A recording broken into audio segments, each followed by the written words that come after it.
Friends, take some tzedakah, throw it in the pushka, in the spirit of doing it together of Hakil, as I keep on mentioning. It is the year of Hakil, and whenever you have an opportunity of doing a gathering to strengthen Torah mitzvahs, do so. This is the year to do it, and this will bring us to the ultimate Hakil, the Hakil with Melech HaMashiach in the Beis HaMikdash. Now, although this is supposed to take place on Sukkot, Mashiach will decide how it's going to happen. I usually like to tell a story on Friday, and this week I want to share with you a story about the commitment of a shliach. And this in light of what we learned the parsha of this week. HaYosef HaTzadik found himself in a precarious situation, facing danger by not succumbing to the temptations, and then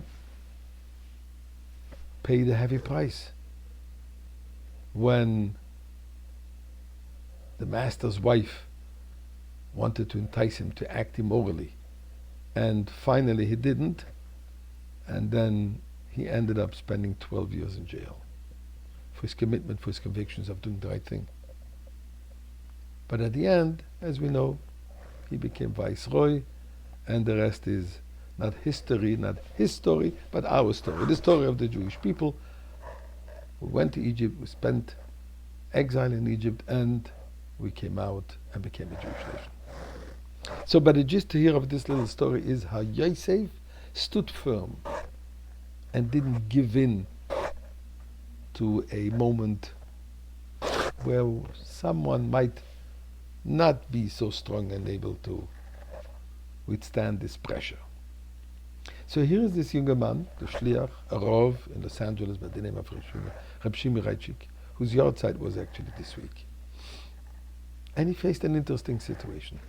A couple planning to get married, and they planned everything, including a fabulous, exclusive honeymoon in one of the most posh resorts, hotels in Thailand. Having had all the preparations, a shliach introduced them to Rabbi Zushe, who will most probably perform the wedding. They come to Rabbi Zushe. Yes, they're going to keep what's necessary to Taras HaMishpacha, because otherwise he wouldn't do the wedding. And they were ready to do it on their own, and everything seems to be fine. But as a very careful, scrupulous rabbi, he checks the past. Is this the first marriage? Are they 100% Jewish? Is he a Kohen? All the things that a rabbi should and hopefully checks.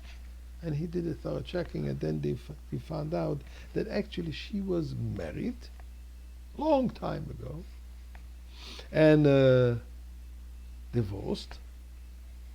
Everything is fine. The husband, the young man she's going to marry now, is not a Kohen, so there is not an issue. So he asked her, I would like to see the get, the proper Jewish divorce.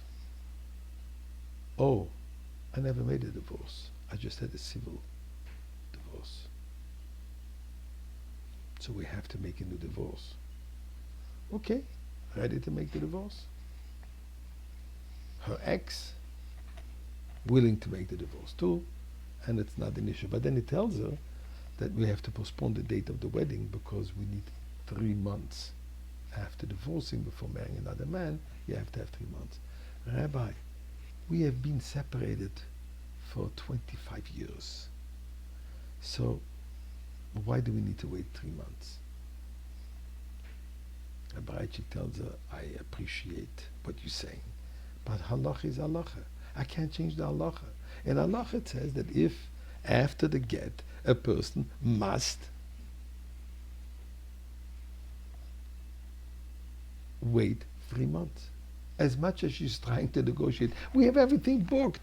We're going to lose a fortune of money on the honeymoon. Says, I understand and I feel for you, but I still can't change halacha. Anyway, he stood his ground and he accepted. And then, one day this Chas and Kale come to Rabbi Reitchik. We owe you our life. The hotel that we booked was in Thailand. The hotel was protruding onto the ocean. But this is where the tsunami happened. And this entire hotel was totally destroyed. And all the people in there did not survive.